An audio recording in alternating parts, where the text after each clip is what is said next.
You know what the internet needs more of? Videos about the Xbox. Now, throughout this video, I'm going to use 3 different Xboxes. Your average one, like this, a limited edition one, and a modified one. Before we get too far into this though, this video was sponsored by Skillshare. Skillshare is an online learning community with thousands of classes covering dozens of creative and other skills. The classes are broken down into lessons that are presented in video segments on a particular topic. Now, I'm more of an engineer and have a very engineer-like mindset when it comes to making things more functional instead of beautiful when working on something like a website. And we don't need to look any farther than the webpage I have for the ATX to PC Junior adapter for an example of this. I went with a simple brutalist design with minimal responsiveness for mobile devices. I've never really run in the crowds that focus on UI or UX, so I don't really have a background or much experience with those kinds of things. However, this course on Skillshare covers many aspects of UI design, and even after just looking at a few of the lessons on here, I could tell I would really benefit from going through this course. I particularly like how he goes through and points out how some major websites could be improved with some design tweaks. And if you're not already familiar with the HTML and CSS needed to make a design like that, they have other courses that can help you learn the technical side of designing as well. Because Skillshare is sponsoring this video, you can use the link in the description and get a 2-month free trial. Now, let's talk about some more Xbox stuff. Now, throughout this video, I want to focus on different topics about the Xbox, and all 3 of these units have dictated what the first topic is going to be. Let's start with the green Xbox here, because I think it has all 3 of what are going to be the most common failures on this. So first off, the belt has gone bad. I didn't know belts were going bad on Xboxes yet. I got stuff from the 80s that still has at least functional belts, but all 3 of these Xboxes have bad disk drive belts, which is just ridiculous. I can't believe that. Now, one of the former owners of this took a screwdriver and tried to pry the drive open, which I don't know if they were successful or not, but they were definitely successful in gouging up the front of this thing, so this is far from a pristine example of one of these. Next, this still has the bad time capacitor in it, so that's going to need to be removed. And lastly, the controller does not work, and based on the rather extreme bend coming out of the cable connector there, I'm gonna go ahead and assume that the wiring inside has frayed. So we need to open this. Now, this was actually the console that has prompted this video because I have ordered the parts to fix this. Well, not the time cap, but I'll talk more about that when we get to it. And I have opened it up already because this thing really sucks to open. You got all these really long Torx screws that are on the bottom of the console. You got to lift up the feet, you know. Gosh, these suck. There's one under this sticker and there's one under this sticker. I decided I wanted to peel that one rather than puncture it like that. But they're just really are a pain to work on. But anyway, with those off, and once you're in the console, you'll start to notice one of the traits of the Xbox. It's basically just a PC, which is kind of cool in that it was early for being like that. Nowadays, the major game consoles are all PCs except for the Nintendo Switch. So the Xbox was just doing it early. It's also kind of funny, though, that the 360 would then not be based on a PC platform. So this was their first try at doing this, and then they abandoned it. Now, there are some screws here that I've also already removed. So I can just lift out this center part, disconnect the DVD drive from IDE, and the proprietary power connector, and now we can get into it. Now, the inside of this Xbox was revoltingly dirty. I spent some time cleaning it already because I wasn't originally going to make a video out of it until I saw just how much of a basket case it was. So yeah, it's pretty dirty inside still, but that's as clean as I'm going to bother to make it because I don't want to go through and scrub everything. Alright, let's start off with the bad time capacitor. Now, this is going to exist in almost every single Xbox out there. Matter of fact, I suspect that average Xbox I showed you at the beginning has one of these in it that needs removed. But they're all going to leak like this. Microsoft went with some kind of unusual capacitor for keeping time while the console is off, and it was a very poor choice indeed. You can see how much it is leaked all over the circuit board. Now, this is unusually visible compared to how they would normally be because of just how dirty this console was, but it's a horrible substance that just leaks out. It can erode and eat away at the traces, so yeah, you really want to get this off. Now, normally I'm not a big fan of doing a pole capacitor removal on stuff, but the alternative here for getting that out via solder is to take out a whole bunch of these stupid torque screws all over holding the motherboard down, and I frankly don't want to bother, so I'm just going to kind of grab this and yank. And there we go. Now I can just snip those off and then begin cleaning. Alright, now to clean this up, I'm pretty much just gonna bathe it in isopropanol. Not the cleanest application, but that's fine. And then wipe this up with some Q-tips and hope that it isn't too bad. It actually looks like I'm getting off pretty easy here. Those traces all seem quite fine. Look at how bad that makes the Q-tip. That's just wrong. Shame on you, Microsoft, for using such a bad capacitor. Oh man, maybe I really should remove the motherboard. The vias around this capacitor over here are not looking that great. Now this console does power up, so it may not be necessary to do that and see what's on the other side, but chances are good that the capacitor juice leak through those vias to the other side of the board, and I don't actually know what's on there. I know there's not going to be any chips or anything, but if there are any significant traces running underneath, it could be the end of the Xbox. So I'll remove the motherboard.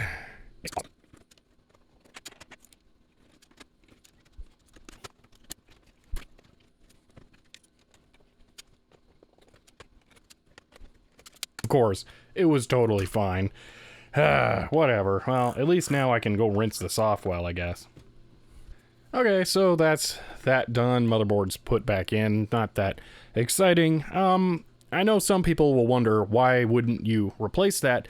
And it's because it really doesn't matter. That capacitor is basically like a battery. It would recharge while the system is on, then hold to charge while the system's off to keep the real-time clock, which is going to be somewhere around here, it doesn't really matter, powered to keep the time set.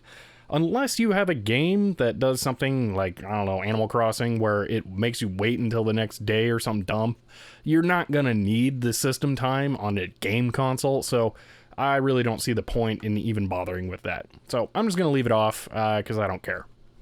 Next up, the DVD drive. This is really easy to get out. You just got to bend the plastic here, because it's really thin down here. It's not a design that's going to stand up well to time, but it works for now. Then there are some screws you got to take off. Thankfully, these are just Phillips. And then we can get inside. So let me go ahead and just breeze through that. Okay, there are multiple models of DVD drives that came in Xboxes. So your exact one will be different potentially. I've been into this one already, so it's kind of loose because I was poking around in here. The mechanism was jammed on this one when I got it because they probably were able to get a hold of it enough to rip the drive out, which is not good. So I will do this correctly. It would have been nice if Microsoft had exposed the manual eject mechanism, but no, that would have been too handy and make it look ugly. Anyway, there's the belt. Alright, here we have the belt, and the belt is just stupid easy to change. It's just pull that off. You get your other one, you probably get in a pack of 25. I mean, most people don't have like 8 Xboxes like I do. I don't even know how many I have now. This point is kind of stupid. And you just pop it on there. Boom, done. That's it. Drive's repaired. That'll work fine now. While we're here, though, you can see something that I kind of really like about the Xbox. All of the plastic for the Xbox that you see and interact with is not black. It is a very dark green, and we can very easily see that between the drive tray and the outside of the drive plastic here, because this is the dark green and this is black plastic. Here it is on a Duke. Black, green. And on the S controller, D-pad is black and the controller itself is green. I know this is really minor, but it's just one of those things I like about the Xbox. It's such a small detail. With those 2 repairs done, that's probably it for anything you need to worry about on your Xbox, at least at the moment. There's always going to be more parts failing as time goes on.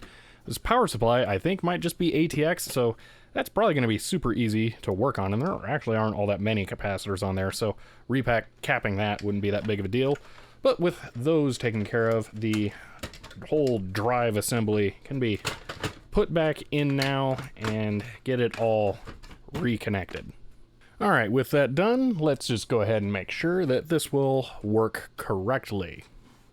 Okay, now it should ask us for the time, because it will never know the time again once it's off. Well, I did just turn it on. It will ask. Alright, let's go ahead and try a game on here. Make sure the disk drive is all good.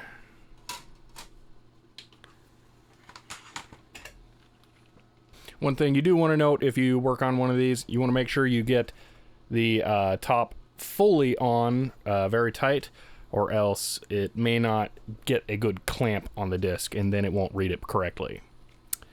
But that is looking like it's working out perfectly. I've heard that way too many times, but almost entirely from Need for Speed Hot Pursuit 2.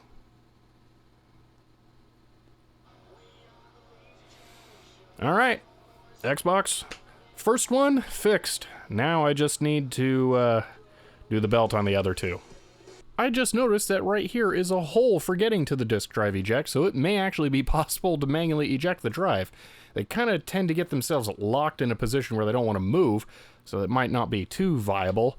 But if I can get it to open, the belt's just right there, so it might be possible to change the belt without having to open the console. Though you do really want to do that to remove the time capacitor. Yeah, that doesn't want to work. That's stuck in a way that it's just not going to open like that.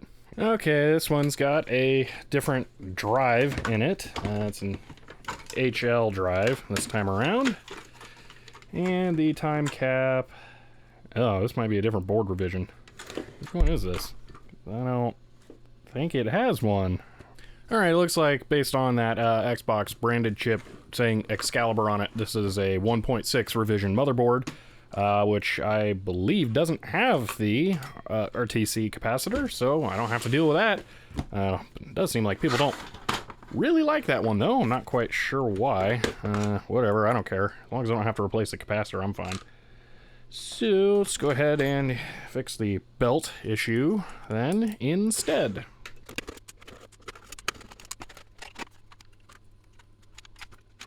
Force eject is not this on this one, it's this little tiny blue switch up here, so it was never going to work on this Xbox, so there may still be a chance on the case modded one. Whatever, I can still get to this belt. It really didn't seem that bad.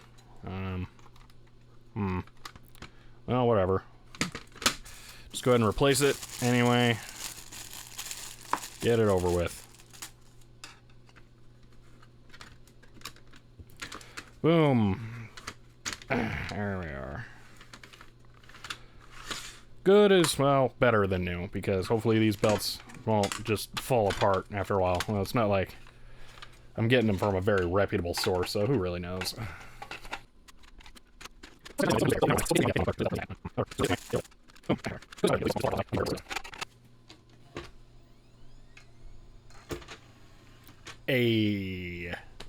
And it's working just fine after getting that taken care of. Alright, and last we'll do this one, which, as I'm sure you would guess, is soft modded. I've also got a 400 gig hard drive in it, but we'll talk more about this later. What all did I put back in here? I didn't put any screws back in. Oh, geez, that's terrifying. Okay, I guess I'll be taking the hard drive out.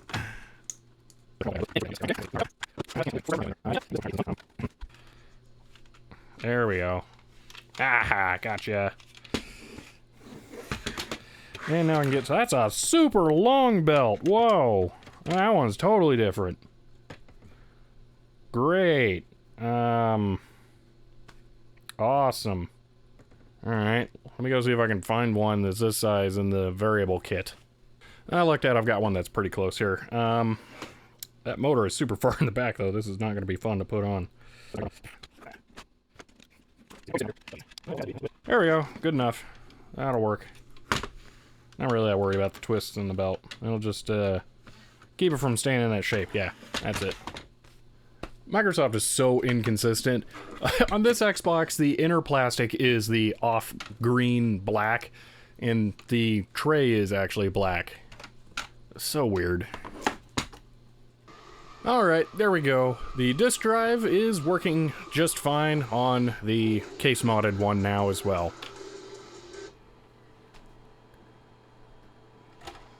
Much, much better. Alright, now let's get back to the controller, which does not work. And I've tried changing out the breakaway cable. That's not it. So I'm, again, really sure that it is this point in the cable where something internal has just decided to give up. So let's go ahead and take the controller apart. Oh, this one is Phillips. That's nice and consistent. And see if we can cut this cable back and then move it down, although the ferrite core being here is going to make that really, really hard. Actually, you know what? I actually have another one of these cables somewhere. Let me go find that and take a look at this. Now, I think it was in about 2016 that I did a USB modded Duke, because this is really my favorite game controller of all time. I love this thing. But I desoldered the original cable and kept it. So I have a complete intact and I believe functional cable for an Xbox controller. So let's see if we can go ahead and put this in the S controller, which will be kind of interesting because the S controller doesn't have the green translucent cable and this one does, so it'll actually match a little bit better. Oh yeah, let's just go ahead and get this apart.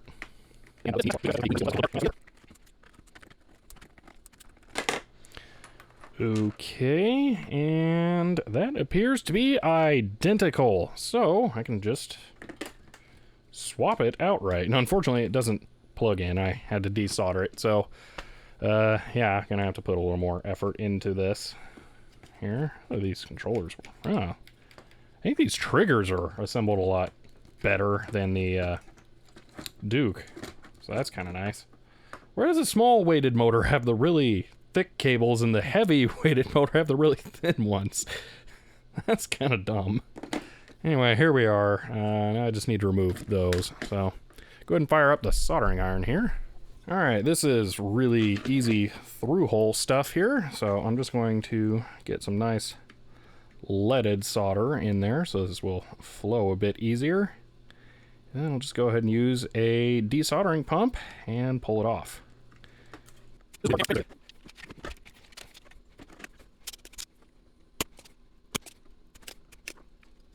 You know, since this connector is absolutely right up against this, I'm going to take a different approach here.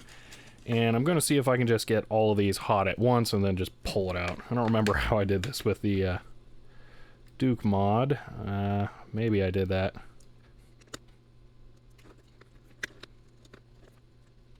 And that worked almost instantly.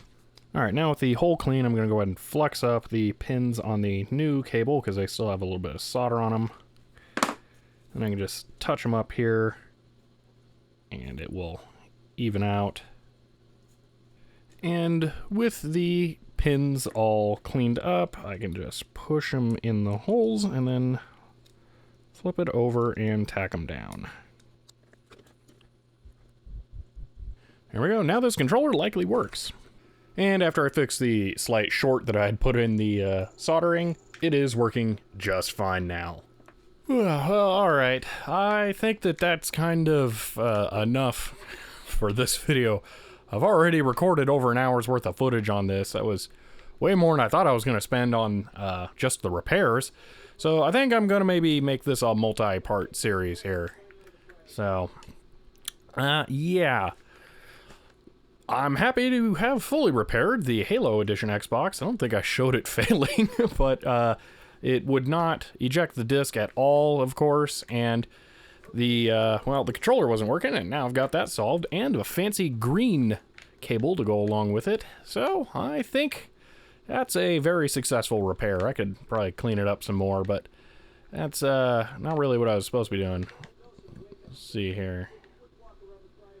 I think this guy wants me to stand here. I've never really played Halo. I've done the intro for this a whole bunch of times, but this really isn't my kind of game, you know, with a really low field of view and a first-person shooter on a game console. Also, this is really awful. The horizontal speed versus the vertical speed. Oh, it's just so disorienting. What does he want me to do?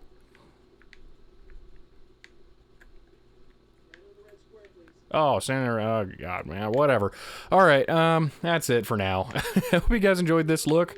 I'm probably going to go ahead and just film some more Xbox stuff after this. I just want to get the footage off the memory card and then keep going. But, yeah, I hope you enjoyed this look at repairing Xboxes, the most common failures, I would say. So, yeah, hopefully that's helpful to some people. This is probably the least necessary video I've ever made, but well, there it is. I hope you guys enjoyed that. If you want to support the channel, I am on Patreon, but for now, that's it. I'll see you next time. I want to play something good for the outro.